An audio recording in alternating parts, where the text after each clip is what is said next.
percorso dell'indipendenza è un percorso serio, legale, compatibile con il diritto internazionale fin là non ci piove. Penso che sia dimostrato nella vicenda della Cecoslovacchia, del Kosovo, di quello che sta accadendo in Scozia, di quello che sta per accadere in Catalogna, vada in questa direzione.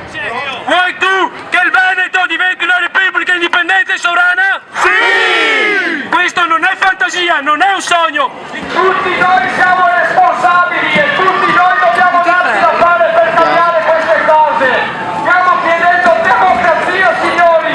Indipendenza vuol dire democrazia e responsabilità soprattutto!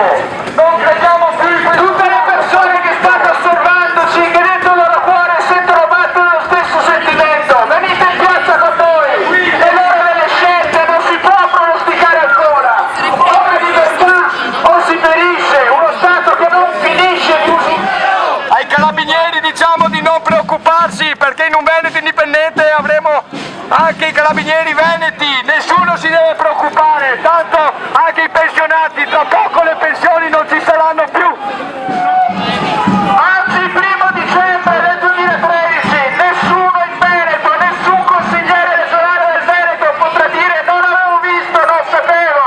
Migliaia di persone a Bassano del Grappa, e questo saranno migliaia in tutto il Veneto, che chiedono la libertà, una cosa sacra garantita agli uomini da Dio, non da una regione, da un politico o uno Stato. Viva San Marco, viva il Veneto indipendente! Viva! Portela! Palmar! San Marco!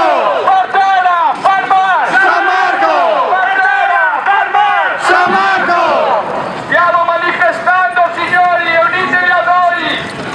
Siamo persone rendite dai divani, abbandonati i divani delle case, spegnendo la televisione, accendendo il rumore, scendete in piazza con noi per dire mai più schiavi, mai più schiavi, mai...